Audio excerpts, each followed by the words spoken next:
था, बहुत महत्वपूर्ण उनका कोट है कि इस देश में सबसे बुरा होगा हिंदू राष्ट्र का बनना इस देश में, और हिंदू राष्ट्र अगर बनता है तो यह एक भयानक, मतलब मैं उनके शब्द एग्जैक्टली नहीं कह पा रहा हूं, मैं भाव बता रहा हूं क्योंकि मेरे पास वो कोट नहीं है, कि हिंदू राष्ट्र अगर बनता है तो देश के लिए दुर्भाग्य होगा। इसके लिए इसे हर कीमत पर रोका जाना चाहिए।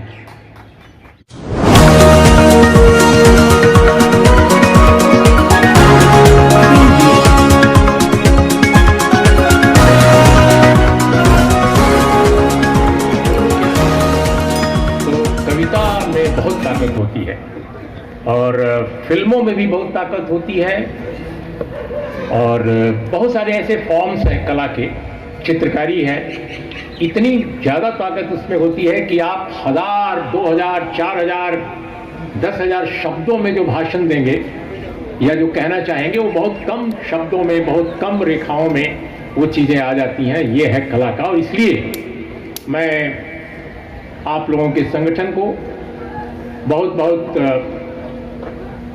धन्यवाद देता हूं इस महत्वपूर्ण पहल के लिए। मुझे लगता है कि इस तरह का साहित्योत्सव सही अर्थों में साहित्य, कला और संस्कृति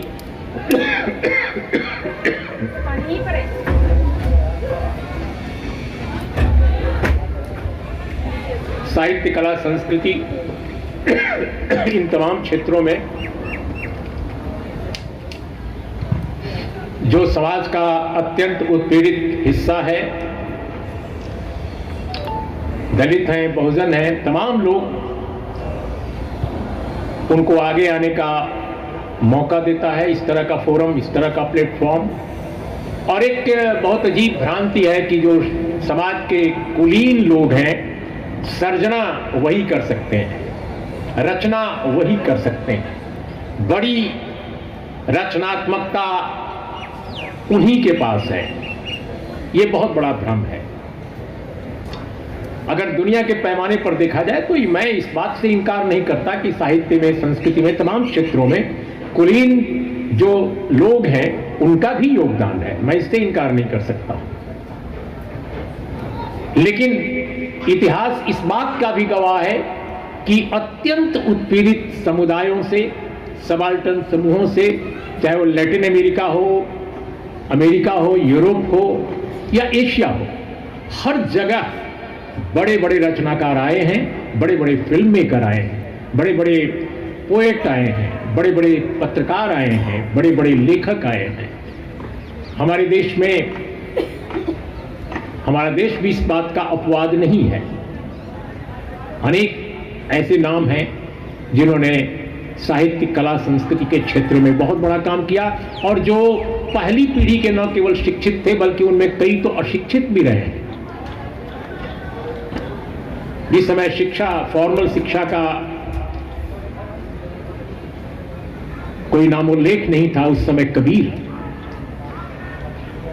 मध्यकाल के एक बड़े कवि, आप साहित्य के बहुत सारे यहाँ पर लेखक हैं, साहित्य में काम करने वाले शिक्षक हैं, वो हमसे ज्यादा जानते हैं।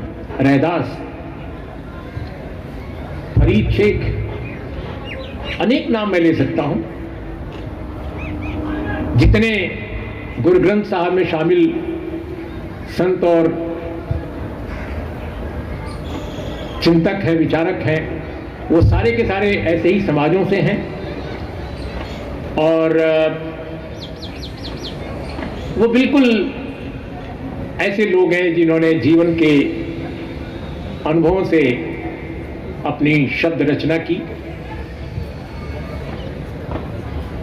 तो ये जो साहित्य का फोरम आपका है, मैं समझता हूं कि बहुत महत्वपूर्ण है इस दिशा में कि लोगों को आकर अपनी बात कहने का मौका देता है, और संवाद होता है आपस में, एकजुटता होती है जिसकी बहुत कमी है। अब बल्ली साहब कह रहे थे, चीमा साहब, अपनी कविता में कि इन लोगों को बायकाट करना है या इनका काम तमाम कर देना है, कुछ इस तरह की बात, ये सदिक्षा है, लेकिन हो ये नहीं रहा है। क्यों नहीं हो रहा है? ये बहुत बड़ी चुनौती है, न सिर्फ राजनेताओं के लिए जो बहुजन प्रतिबद्धता बार बार जाहिर करते रहे हैं या करते हैं अभी भी, बल्कि कलाकारों के लिए, साहित्यकारों के लिए और पत्रकारों के लिए भी, कि इतना विशाल समाज है भारत का जो बहुजन कहलाता है। इसमें दलित हैं, आदिवासी हैं, पसमानदा लोग हैं, मुस्लिम समाज के, माइनॉरिटी कम्युनिटी के अन्य लोग हैं और ओबीसी है। इतना विशाल समाज है, इतना विशाल समुदाय है। लेकिन आप देख लीजिए कि मुट्ठी भर लोगों के जो नुमाइंदे हैं या जो मुट्ठी भर लोगों के बीच से उभरे लोग हैं, वो बहुत मजे के साथ शासन कर रहे हैं और प्रतिरोध की किसी भी संस्कृति को कुचलने में वो पहले के शासकों से भी ज्यादा उन्होंने महारत हासिल किया है। उनके इस महारत की कल्पना नहीं की जा सकती है। और रचना, कला और संस्कृति के क्षेत्र में जिस तरह की निरंकुशता का प्रदर्शन वो कर रहे हैं, वो हैरतअंगेज है कि आखिर वो भारत की कैसी छवि पूरी दुनिया के सामने पेश कर रहे हैं। ऐसे कवि, ऐसे लेखक, ऐसे पत्रकार, ऐसे बुद्धिजीवी उनके खेमे के हैं जिनको राष्ट्रीय और अंतर्राष्ट्रीय फलक पर पेश कर रहे हैं, जो रचना, साहित्य, कला, पत्रकारिता, संस्कृति के क्षेत्र में वो भारत की किस तरह की छवि पेश कर रहे होंगे अंतर्राष्ट्रीय फोरम्स पर, इसकी कल्पना नहीं की जा सकती है। लेकिन ये सब हो रहा है। बहुत संक्षेप में मुझे अपनी बात कहनी है। मैं सुबह से ही खट रहा था का मतलब मेहनत कर रहा था। मैं अपने स्टूडियो में था, फिर वहाँ से निकला, बहुत सारे काम से मीटिंग थी और कल नहीं आ सका था। इसका मुझे अफसोस है, तो मैं उसके लिए माफ़ी भी मांगता हूँ आप लोगों से कि कल निर्धारित समय से मैं नहीं आ सका और वो 3 तारीख और शुक्रवार के बीच में कन्फ्यूजन हो गया। मुझे लगता था कि शनिवार है तो मैं कोशिश करने के लिए निकल आऊँगा, लेकिन कल नहीं हो सकता था। तो इसके लिए मुझे लगता है कि संयोजक और आयोजक लोग जो हैं मुझे माफ़ करेंगे। बहुत संक्षेप में अपनी बात कहकर मैं ख़त्म करता हूँ, क्योंकि जल्दी लौटना भी है, सुबह से निकला हूँ। कि दरअसल हम सोच तो बहुत अच्छी बातें सोचते हैं, लिखते भी हैं, पढ़ते भी हैं, लेकिन कहीं ना कहीं करने में, हमारे शब्द और कर्म में कहीं ना कहीं भेद हो जाता है। और सियासत में भी है, संस्कृति में भी है, समाज में भी है, हर जगह दिखाई दे रहा है। जो लोग सियासत में हैं, बहुजन समाज की इतने बड़े बहुजन समाज की नुमाइंदगी करते हैं या करते रहे हैं, आज उनकी स्थिति क्या है? जो लोग सामाजिक न्याय की बातें करते रहे हैं, आज उनकी स्थिति क्या है?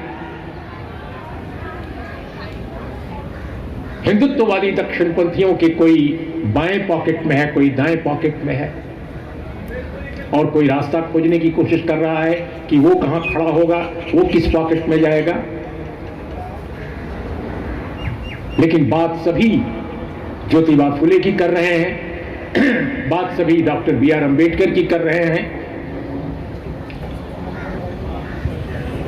और सबसे बढ़कर तो वे डॉक्टर बी आर अम्बेडकर और ज्योतिबा फुले की ज्यादा बातें आजकल कर रहे हैं, जो हिंदुत्ववादियों और मनुवादियों की सबसे बड़ी जो फौज इस देश में इस वक्त शासन कर रही है, उसके शीर्ष पर हैं। वो अभी बाबा साहब की बात कर रहे हैं। तो ये अजीब दौर है जब आपकी विरासत को छीनने की भी बहुत जबरदस्त कोशिशें हो रही हैं और आप बिल्कुल खामोशी से ये पूरा खेल देख रहे हैं। हम लोग भी उस खेल में बीच बीच में आप सब लोग भी शामिल होने की कोशिश कर लेते हैं कि चलो तमाशा देखा जाए। कुछ दिनों पहले एक बहुजन बुद्धिजीवी से बात हो रही थी, तो उन्होंने कहा कि पावर स्ट्रक्चर में अगर आप नहीं होंगे तो आप क्या कर लेंगे। मैंने कहा बात सही है, लेकिन पावर स्ट्रक्चर आप अपना तो बनाइए। तो उन्होंने कहा कि अब उन्होंने देखिए इतिहास का कैसा उदाहरण दिया। मैं जानबूझकर आज खुलकर ये बात कर रहा हूं, भले ही संक्षेप में मुझे बोलना हो। उन्होंने कहा डॉक्टर बी आर अम्बेडकर को देख लीजिए, आप कैसी बात करते हैं। वो अंग्रेजी के विद्वान हैं, अंग्रेजी में लिखते पढ़ते हैं, जिन सज्जन की बात मैं कर रहा हूं। तो उन्होंने कहा कि अब बाबा साहब को देख लीजिए, आजादी की लड़ाई जब चल रही थी तो बाबा साहब जो है वायसराय काउंसिल के मेंबर थे, तो पावर स्ट्रक्चर में वो थे, तो ये तो बाबा साहब ने हमें सिखाया है। अब इतिहास की और इतिहास में एक महान चिंतक विचारक की भूमिका को कैसे डिस्टार्ट किया जा सकता है, इसका यह एक उदाहरण है। और मुझे लगता है कि आज की पीढ़ी के लोगों को यह समझना होगा, बाबा साहब का वक्त और आज के वक्त का फर्क समझना होगा। बाबा साहब ब्रिटिश साम्राज्यवाद जब भारत पे काबिज था, औपनिवेशिक हुकूमत थी, उस वक्त लेबर काउंसिल उस समय वायसराय काउंसिल के लेबर मेंबर के तौर पे वो जिन रिफॉर्म्स को आगे बढ़ा रहे थे, वो भारत की आजादी की लड़ाई का एक अविभाज्य हिस्सा था, जिस अविभाज्य हिस्से को कांग्रेस की उस समय की लीडरशिप कैरी फॉरवर्ड नहीं कर रही थी। बाबा साहब का तो यही दबाव था कि स्वाधीनता आंदोलन के जो अपने को सबसे बड़े पुरोधा कहते हैं, पैरोकार कहते हैं, सबसे बड़े प्रवक्ता बने हुए हैं, और जाहिर है उस समय कुलीन जो समाज का वर्ग था, उसी की लीडरशिप में आजादी की लड़ाई लड़ी जा रही थी। इस देश के दलित और उत्पीड़ित समाजों की नुमाइंदगी आजादी की लड़ाई की लीडरशिप में बहुत कम थी, नगण्य थी, बल्कि यूं कहा जाए। और जो भी दबाव बनाने की कोशिश बाबा साहब की तरफ से होती थी, उस दबाव को सिरे से खारिज किया जाता था लीडरशिप के द्वारा। ऐसे में एक बड़ा इंटेलेक्चुअल, एक बड़ा विचारक, जिसके पास भारत की आजादी के बाद के दौर का एक सपना था, और बिल्कुल अलग किस्म का सपना था, गुणात्मक रूप से भिन्न था, वो क्या करता? तो मुझे लगता है कि बाबा साहब ने वही किया जो उनको करना चाहिए था, और जिन रिफॉर्म्स को कैरी फॉरवर्ड किया, वो मैं समझता हूं कि वो अप्रतिम है। और आज भी भारत में अनेक ऐसे कानून हैं जो उन रिफॉर्म्स के आधार पर बने हैं। एनिहिलेशन ऑफ कास्ट जब किताब आई थी, तब पूरी की पूरी लीडरशिप जो कांग्रेस की थी बौखला गई थी, और उसका काउंटर किया जाने लगा था, रिजवाइंडर पर रिजवाइंडर भेजा जाने लगा था। और जब बाबा साहब ने उसको काउंटर किया तो वो लोग खामोश हो गए। तो आजादी की लड़ाई में उन सोशल रिफॉर्म्स को इनकॉर्पोरेट करने की कोशिश अगर नहीं की गई, तो बाबा साहब के पास और क्या विकल्प थे? लेकिन मौजूदा दौर में जब विकल्पों की पूरी मतलब फेहरिस्त है, इतने सारे विकल्प हैं, और तब भी अगर कोई इंटेलेक्चुअल कहता है कि हम पावर स्ट्रक्चर जो है, आप पावर स्ट्रक्चर समझ रहे हैं ना, यानी हिंदुत्ववादी मनुवादी जो पावर स्ट्रक्चर है उसके अंदर जाकर काम करेंगे, तो ये जो एक दलील दी जा रही है वो कितनी धोखाधड़ी है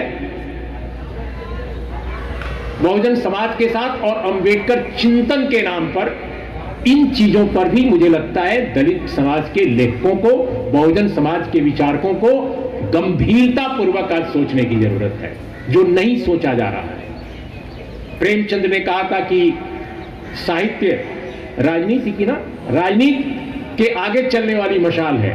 तो आप लोग अगर खड़े नहीं होंगे, आप लोग अगर वो मशाल नहीं दिखाएंगे, तो क्या आप समझते हैं कि जो आपके राजनेता हैं, जो हमारे आपके समाजों के हैं, क्या उनके पास इतना विवेक, इतनी वैज्ञानिक, उनका इतना वैज्ञानिक मिजाज है कि वो सचमुच कोई रास्ता खोज लेंगे अपने से?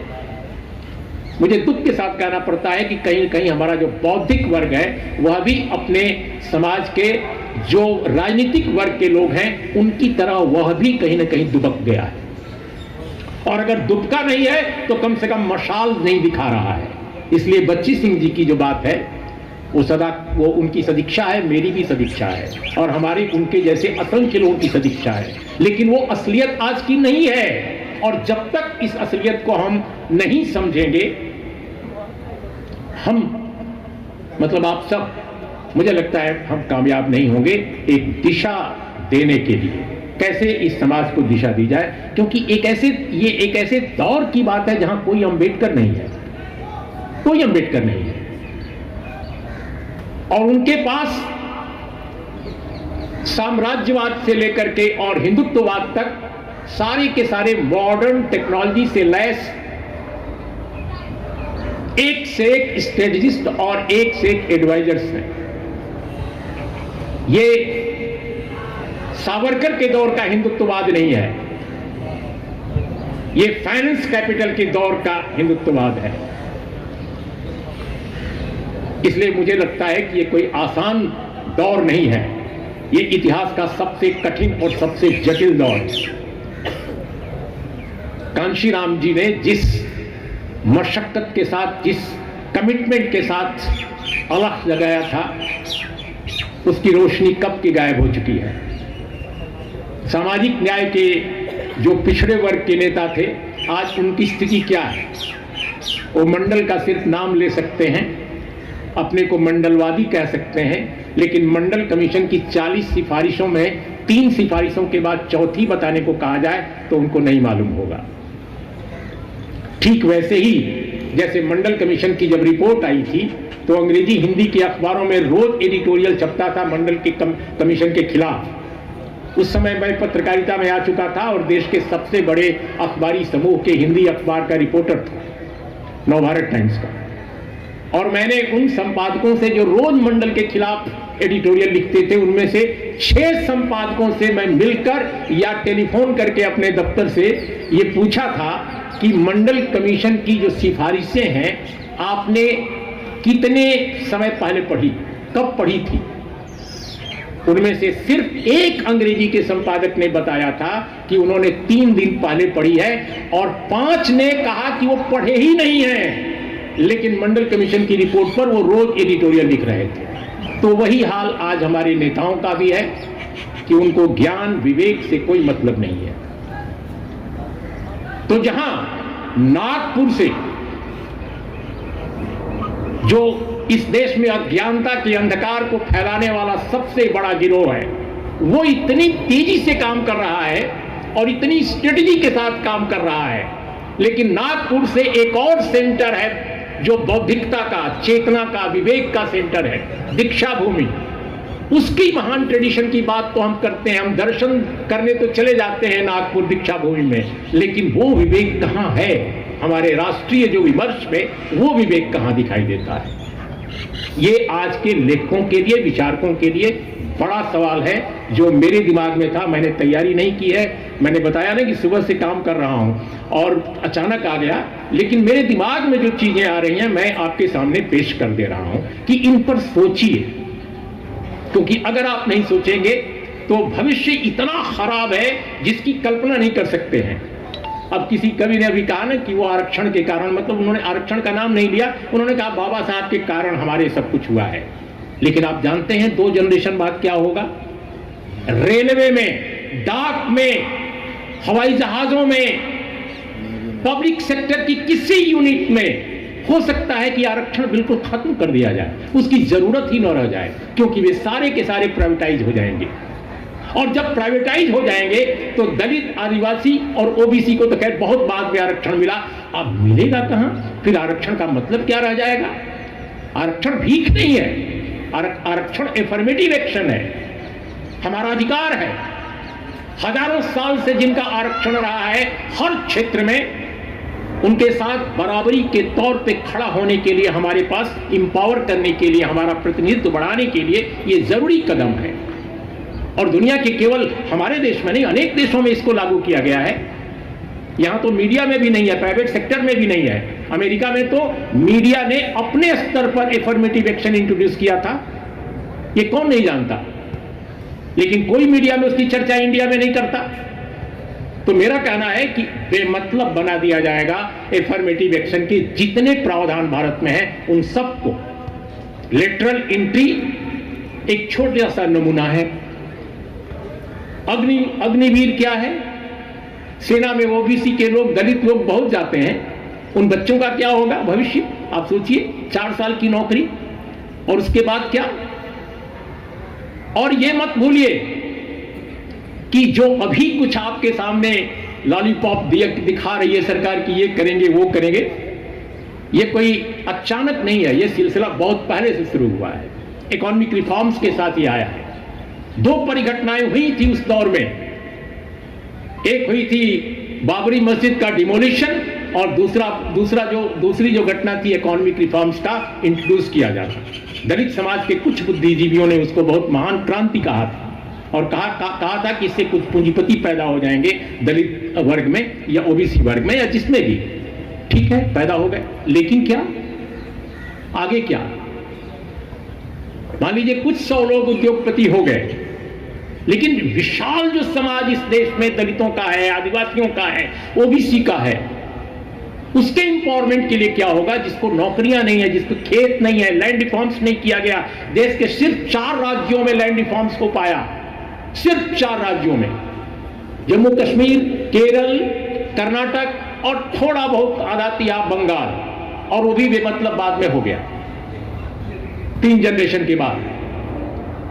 आज भी बिहार में आप जाइए, 500 एकड़ से लेकर 5000 एकड़ तक के जमींदार हैं। लोगों को आश्चर्य होगा कि कैसे ऐसा हो सकता है लैंड सीलिंग के बावजूद, क्योंकि उन्होंने अपनी जमीनें राम जानकी ट्रस्ट को दे दी है, कबूतर साहब को दी है, कुत्ता साहब को दी है। आई मीन डी साहब के नाम पर जमीन है, डी साहब, डी बाबा। तो मेरा यह कहना है कि इतनी समस्याएं इस मुल्क में हैं और उसकी सबसे बड़ी वजह यह है कि जितनी कोशिशें अब तक हुई हैं वो नाकाफी रही हैं। ये देश नहीं महादेश है और इन जटिलताओं को देखने के लिए मैं समझता हूं कि एक बड़ी नजर और बड़ी निगाह की जरूरत है। बाबा साहब ने एक बात कही थी, याद रखिएगा, और उनका कॉन्टेक्स्ट यही था, हमें लेसर इविल की खोज, हमें लेसर इविल की खोज के बारे में जरूर सोचना चाहिए। उन्होंने एक बार एक कॉन्टेक्स्ट में कहा था, बहुत महत्वपूर्ण उनका कोट है, कि इस देश में सबसे बुरा होगा हिंदू राष्ट्र का बनना इस देश में, और हिंदू राष्ट्र अगर बनता है तो यह एक भयानक, मतलब मैं उनके शब्द एग्जैक्टली नहीं कह पा रहा हूं, मैं भाव बता रहा हूं क्योंकि मेरे पास वो कोट नहीं है, कि हिंदू राष्ट्र अगर बनता है तो देश के लिए दुर्भाग्य होगा। इसके लिए इसे हर कीमत पर रोका जाना चाहिए। This was the quotation of Baba Saheb in that period, जब अभी भारत आजाद नहीं हुआ था, उस वक्त वो कह रहे थे, उस वक्त वो कह रहे थे। और आज स्थिति यह है कि सत्ता का वरदहस्त प्राप्त एक बाबा कह रहा है कि तुम मेरा साथ दो, मैं तुम्हें हिंदू राष्ट्र दूंगा, और मीडिया तालियां बजा रहा है, टीवी पुरम पर मृदंग बज रहा है। तो इस दौर में मुझे लगता है लेखकों, साहित्यकारों, कवियों, पत्रकारों का बहुत बड़ा रोल है लोगों को दीक्षित करना, लोगों को समझदार बनाना, यूनाइटेड एक्शन के लिए मजबूर कर देना राजनेताओं को। अरे भाई क्यों डरते हो? जेल ही न जाएंगे? जेल जाओ। आजादी की लड़ाई में इतने लोग जेल गए, जेल जाने से किस बात का डर है? अगर जेल आप नहीं जाएंगे तो अच्छी किताबें भी नहीं लिख पाएंगे। बहुत सारे राजनेताओं ने जेल जाकर अच्छी किताबें लिखी हैं। तो मुझे लगता है कि लेखक, पत्रकार, बुद्धिजीवी जो दलित समाज के हैं, बहुजन समाज के हैं, वो अपने अपने समाज के नेताओं को जेल जाने के डर से मुक्त कराने की भी कोशिश करें, अपने लेखन के जरिए दबाव डालें, नई लीडरशिप खड़ा करने के लिए भी प्रयास करें, समाजों को आंदोलित करें इसके लिए कि वो सोचें। तो दोस्तों, आज बहुत कुछ मैं शेयर कर सकता था। मैं बहुत खुश हूं कि इतनी संख्या में लोग आए हैं। आमतौर पे दिल्ली में गोष्ठियां जो होती हैं बहुत छोटी छोटी होती हैं, लेकिन आप लोगों ने, खासकर नौजवान लोग इतने आए हैं, मुझे बहुत खुशी हो रही है। स्टडी सर्किल जो हमने अपने देश में इस समय सिलसिला जो है उसका बिल्कुल खत्म सा हो गया है। ये सम्मेलन तो ठीक है, मैं आप सबसे रिक्वेस्ट करूंगा कि जिस कॉलेज में भी आप पढ़ते हैं या पढ़ाते हैं, कोशिश कीजिए कि हर 7 दिन पर, हर 15 दिन पर उस समय के किसी भी तात्कालिक इशू पर एक गोष्ठी रोज होती रहे, हर सप्ताह होती रहे या हर 15 दिन पर होती रहे। कोई भी मुद्दा आता है, आप एक स्टडी सर्किल कीजिए, उसमें एक आदमी तैयार होकर आएगा, वो अपनी बात रखेगा और फिर उस पर बहस कीजिए। मुझे लगता है कि इससे लोगों को नॉलेज से इंपावर किया जा सकेगा। जो नए नए डेवलपमेंट्स हो रहे हैं, समाज में, उनसे उनको अवगत कराया जा सकेगा, लोग दबाव बनाएंगे इसके लिए। तो आज दोस्तों बस इतना ही, और आपने मुझे सुना, अगर कुछ बातें अच्छी ना लगी हों तो असहमति का अधिकार मेरा मानते हुए और आपका भी अधिकार मानते हुए उसको आप नजरअंदाज कर दीजिएगा। जो पसंद आई हो उस पर अमल करने की कोशिश कीजिएगा। नमस्कार, आदाब, सत श्री अकाल, जय भीम। जय भीम।